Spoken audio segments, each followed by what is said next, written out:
Good morning, ma'am, and good morning to all. I, Ronak Raj, from BSc Nursing second year, I'm going to present my pharmacology topic on the drug, and my drug name is adrenergic blockers. Before moving towards the adrenergic blockers, we will know what are adrenergic drugs or what are adrenergic agents. Adrenergic agents or adrenergic drugs, these are the drugs which stimulates the nerves in our body's sympathetic nervous system, and body's sympathetic nervous system, and these drugs do what? These drugs releases epinephrine and norepinephrine. And what are epinephrine and norepinephrine? Epinephrine and norepinephrine, these are the hormones which are released or stimulated in the medulla of the adrenal gland.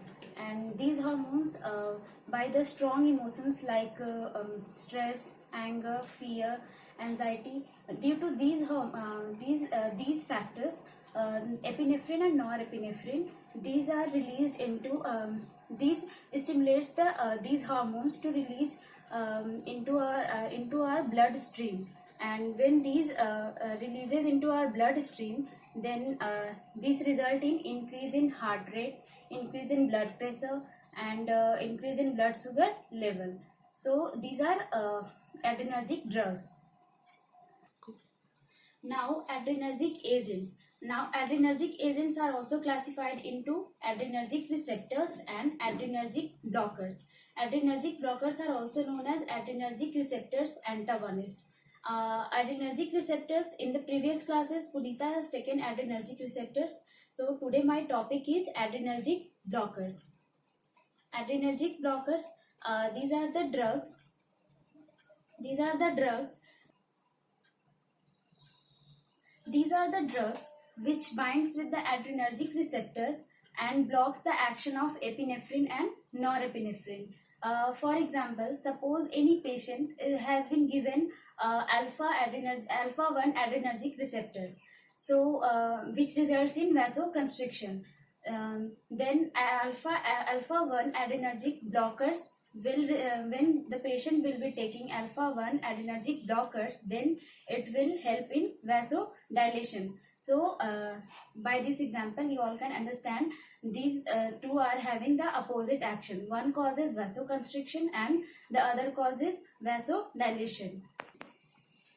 So as you all can see, my topic is adrenergic blockers. So now classification of adrenergic blockers. Classification of adrenergic blockers, these are classified into two groups. That is, first one is alpha blockers and second one is beta blockers. Now alpha blocker is also classified into three groups, that is non-selective alpha blockers, alpha 1 selective and alpha 2 selective. And beta blockers we will talk it about later. Now first of all, alpha blockers. Alpha blockers, these are the alpha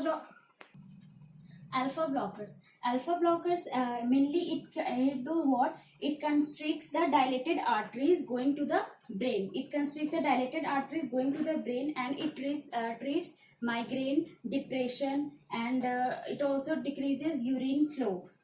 Mainly the side effects of alpha blockers are in cardiovascular, palpitation, then tachycardia, edema, hypotension, and in CNS, that is central nervous system, that is dizziness, vertigo, and anxiety, fear, fatigue.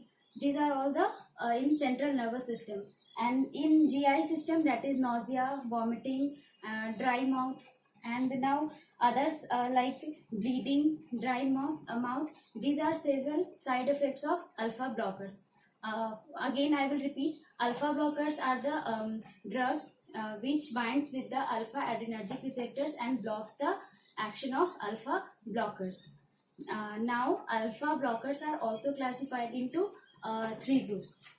Non-selective alpha blockers, alpha 1 selective and alpha 2 selective. Then non-selective is divided into two, non-reversible and reversible. Now we will see about, first of all, non-reversible. Non-reversible or irreversible in alpha blockers. These are non-competitive and these are long-acting drugs. Means it can be used for long duration, but from the word you all can understand, it cannot be reversed, means its action cannot be reversed.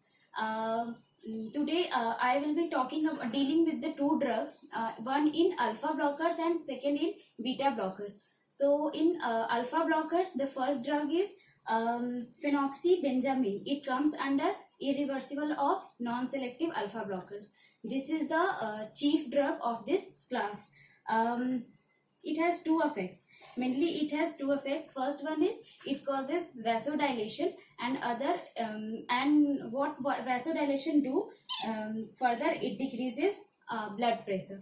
Second action is it inhibit the reuptake of norepinephrine. Inhibit the reuptake of norepinephrine means it blocks the norepinephrine. It blocks the norepinephrine, which increases the nerves in the brain, and it also causes when its level is increased in the brain, then there are various adverse effects, that is increased heart rate, palpitation and arrhythmia. Okay, arrhythmia means absence of rhythm. Now, what are the uses of these drugs? That is phenoxybenzaimine. Uses is first of all complex regional pain syndrome. It is also used in complex regional pain syndrome, means which arises from any type of injury. And second one is pheochromocytoma. Okay. Now there are various drugs which are also included in alpha blockers, that is phentolamine and trazodone. So this was the irreversible non-selective alpha blocker. Then the second one is reversible. In reversible, like these are these are competitive and short acting drugs, and its action can also be reversed. Now the second group. First of all, the non-selective. Now the alpha 1 selective alpha blocker.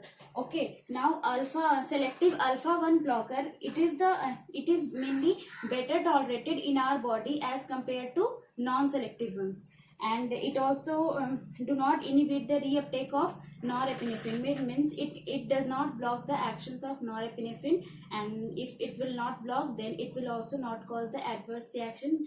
That was what? Palpitation, arrhythmia. These were the adverse effects. Now, what are the uses of selective alpha 1 blockers? These are mainly used in enlarged prostate gland. It treats hypertension, post-traumatic stress and nightmares. In these selective alpha 1 blockers, there are few points to remember, that while taking these drugs, first dose phenomena. First dose phenomena means in this alpha 1 blockade causes postural hypotension. Means if any patient is being started with the alpha blockers, and then they have to remember some points, like if they are taking these drugs, then this causes postural hypotension or orthostatic hypotension. Orthostatic hypotension means if any patient is lying or sitting, and suddenly he stands up, then he will cause hypotension, means decrease in blood pressure. So this is the effect of the alpha blockers. So the patient must be reminded that take these drugs at the bedtime only or at the sleeping time only. This is the first dose phenomena, and some drugs are included in this first dose are prazosin, terazosin and doxazosin. This is the first dose phenomena, and the points which I have told must be told to the patient. And now the adverse effect of selective 1 alpha blockers, that is dizziness, drowsiness, headache, fatigue, vertigo, blurred vision, tachycardia. These are the adverse effects. Now contraindication, which patient should not be given to these alpha blockers. As I have told that it causes orthostatic hypertension. Then if any patient is having history of that orthostatic hypotension, then that patient should not be given this drug. And the second one is the patient who is allergic to these drugs, or the patient who is having severe hepatic impairment, means liver disorders. These were the selective alpha 1 blockers. Now selective alpha 2 blockers.